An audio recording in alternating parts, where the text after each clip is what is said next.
जो टॉपिक हम आपके साथ डिस्कस कर रहे हैं वो टॉपिक है मंत्रिपरिषद एवं मंत्रिमंडल, यानी कि council of minister and cabinet minister. देखिए, भारत में मंत्रिपरिषद का जो सृजन या निर्माण संविधान के अनुच्छेद 74 के आधार पर किया गया है।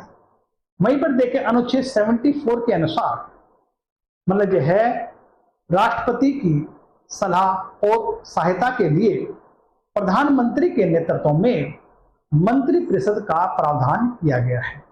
मतलब समझिए आप, जो है अनुच्छेद 74 क्या कहता है कि राष्ट्रपति को सलाह और सहायता के लिए प्रधानमंत्री की नेतृत्व वाली मंत्रिपरिषद का प्रावधान किया गया। मंत्रिपरिषद ही उसे प्रशासनिक मामले, हर मामले में उसको सलाह मशवरा देगी।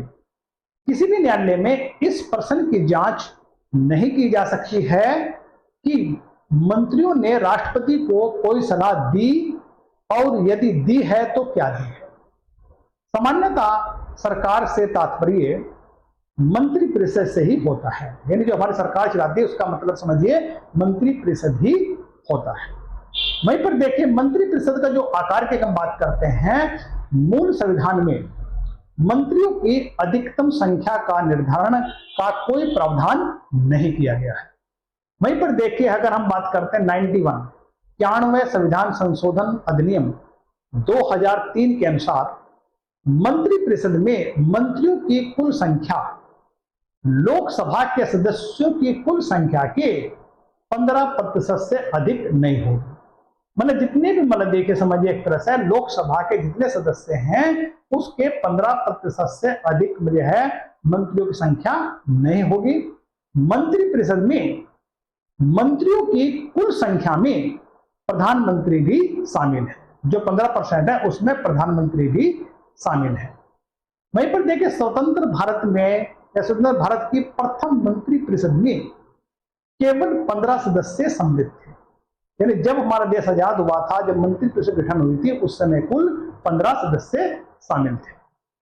यहीं पर देखिए, मंत्रिपरिषद के कार्यकाल की अगर हम बात करते हैं तो मंत्रिपरिषद का कार्यकाल निश्चित नहीं किया गया है। सामान्यतः यह है लोकसभा के विश्वास पर निर्भर करती है, यानी जब तक लोकसभा चलेगी उस समय तक मंत्रिपरिषद भी चलेगी। वहीं पर देखिए, अनुच्छेद 75 सब कॉलम 2 के अनुसार मंत्री जो है राष्ट्रपति के प्रसाद पर्यंत अपना पद धारण करते हैं, लेकिन राष्ट्रपति किसी मंत्री को अपने इच्छा अनुसार उसके पद से बर्खास्त नहीं कर सकता है।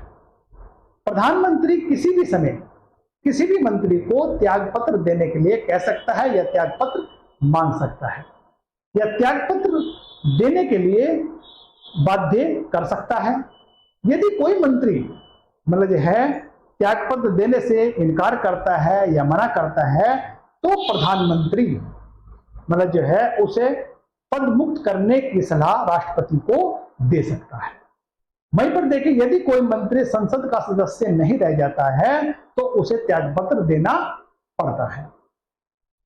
अब देखिए, मंत्रिपरिषद मंत्रिमंडलीय है क्या। देखिए मंत्रिपरिषद और मंत्रिमंडल वो लोग होते हैं जो कैबिनेट स्तर के मंत्री होते हैं। मतलब देखिए, जो है मंत्रिपरिषद एक व्यापक शब्दावली है जिसमें 5 प्रकार के पद निर्धारित हैं। किसमें? मंत्रिपरिषद में। कौन कौन से हैं? नंबर 1 कैबिनेट स्तर के मंत्री, दूसरा स्वतंत्र प्रभार वाले मंत्री, तीसरा राज्य मंत्री, चौथा उपमंत्री और जो है 5वां हमारा संसदीय सचिव।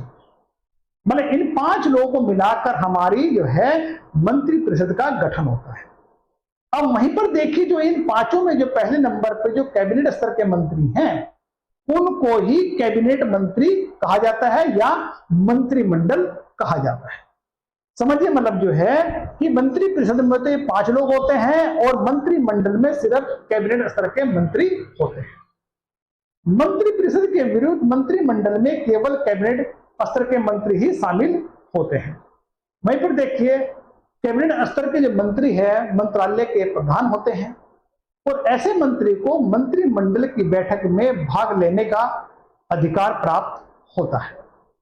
स्वतंत्र प्रभार वाले मंत्री वस्तुतः राज्य मंत्री होते हैं परंतु उन्हें थोड़ा कम महत्व वाले मंत्रालय का प्रधान बनाया जाता है। ये मंत्री कैबिनेट मंत्री के अधीन कार्य नहीं करते हैं।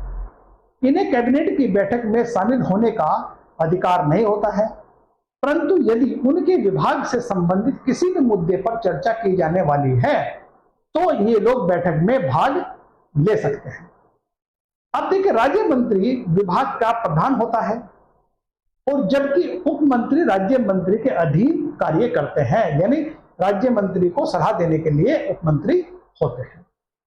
वहीं पर देखिए, संसदीय सचिव प्रशिक्षु के रूप में मंत्री परिषद में शामिल होते हैं, यानी एक अच्छे होते।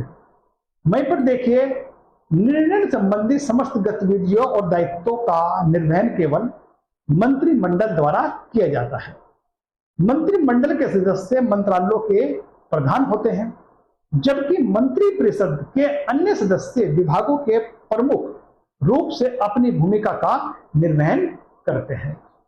अब संविधान में मंत्रियों की अलग अलग श्रेणियां का उल्लेख नहीं किया गया है, केवल व्यवहार में इन श्रेणियों का प्रयोग होता है। वहीं पर देखिए, मूल संविधान में कैबिनेट शब्द का उल्लेख नहीं किया गया था, फिर भी यानी बाद में 1978 में 44वें संविधान संशोधन के द्वारा अनुच्छेद 352 के तहत कैबिनेट शब्द को शामिल किया गया है। अब देखिए, मतलब जो है इनका मंत्री परिषद का उत्तरदायित्व की बात करते हैं। मंत्री परिषद सामूहिक रूप से यानी सामूहिक कलेक्टिव रूप से लोकसभा के प्रति उत्तरदायी होती है। बहुत बार होता है कि मतलब जो है मंत्री परिषद किसके प्रति उत्तरदायी होती है। यहां पर देखिए, ध्यान से सुनिएगा, ना जो है ध्यान से देखिएगा, कोई भी क्वेश्चन इससे बाहर नहीं आएगा। मंत्री परिषद सामूहिक रूप से लोकसभा के प्रति उत्तरदायी होती है, जबकि मंत्री व्यक्तिगत रूप से राष्ट्रपति के प्रति जवाबदेही होते हैं। मतलब समझिए, मंत्री परिषद सामूहिक रूप से लोकसभा के प्रति उत्तरदायी होते हैं और जबकि मंत्री व्यक्तिगत रूप से राष्ट्रपति के प्रति जवाबदेही होते हैं। अब जवाबदेही और उत्तरदायित्व में पर्याप्त अंतर है। कर्तव्य में किसी भी कमी का सेवायोजकों को जवाब देना जवाबदेही होता है। मतलब समझिए, कर्तव्य में किसी कमी का सेवायोजक को जवाब देना जवाबदेही होता है, जबकि जवाब देने में विफल रहने पर सेवायोजक द्वारा बर्खास्तगी या अन्य दंड दिया जा सकता है। पद की मांग को पूरा करने का वचनदाता होता है, जिनके प्रतिनिधित्व का दावा किया जाता है और या जिनके कारण पद या शक्ति मिलती है। वहीं पर देखिए, जब तक लोकसभा का विश्वास प्राप्त होता है, मंत्री परिषद कार्य करती रहती है। मंत्री यानी प्रधानमंत्री की सर्वोच्चता मंत्री परिषद के सामूहिक उत्तरदायित्व की गारंटी होती है।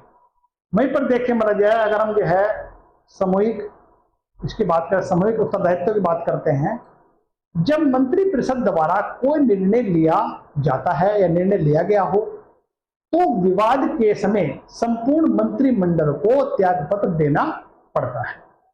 संविधान में मंत्री परिषद लोकसभा के प्रति सामूहिक रूप से उत्तरदायी होने के लिए बाध्य है। किसी भी एक मंत्री के लोकसभा में विश्वास होने पर मंत्रियों को सामूहिक रूप से बर्खास्त किया जा सकता है। प्रधानमंत्री के नेतृत्व में कार्य करते हुए वह उसी का अनुसरण करते हैं। अब देखिए, यहां पर जो है यदि प्रधानमंत्री त्यागपत्र देता है तो अपेक्षित रूप से मंत्री परिषद भी विघटित हो जाती है। व्यक्तिगत उत्तरदायित्व की अगर बात करते हैं, हम देखिए, यदि कोई निर्णय किसी भी मंत्री विशेष के द्वारा लिया गया हो और ऐसी स्थिति में व्यक्तिगत उत्तरदायित्व का सिद्धांत लागू होता है। देखिए, यहीं पर देखिए, अगर हम बात करते हैं मंत्री परिषद और मंत्रिमंडल में अंतर क्या है, डिफरेंस क्या है। देखिए, मंत्री परिषद का आकार बड़ा होता है, मंत्रिमंडल का आकार छोटा होता है। वहीं पर देख कैबिनेट राज्य उपमंत्री और संसदीय सचिव, ये 5 लोग होते हैं। इसमें कौन कौन से है, कैबिनेट स्तर के मंत्री होते हैं, स्वतंत्र प्रभार के मंत्री होते हैं, राज्य मंत्री होते हैं, उपमंत्री होते हैं और संसदीय सचिव होते हैं। इन लोगों से मतलब मंत्री परिषद होती है। वहीं पर जो है मंत्रिमंडल में केवल कैबिनेट स्तर के मंत्री ही शामिल होते हैं। अब देखिए जो है मंत्रिपरिषद मंत्रिमंडल में भाग नहीं लेते हैं, यानी मंत्रिपरिषद जो है मंत्रिमंडल का भाग नहीं होता है। संपूर्ण मंत्रिमंडल जो है मंत्रिपरिषद का भाग होता है। मतलब समझिए जो है मंत्रिपरिषद जो है मंत्रिमंडल का भाग नहीं होता है, परंतु संपूर्ण मंत्रिमंडल मंत्रिपरिषद का एक भाग होता है। मंत्रिपरिषद शब्द का वर्णन संविधान में किया गया है। मंत्रिमंडल शब्द का प्रयोग संविधान में पहली बार संविधान के 44वें संविधान संशोधन अनुच्छेद 352 के तहत किया गया है।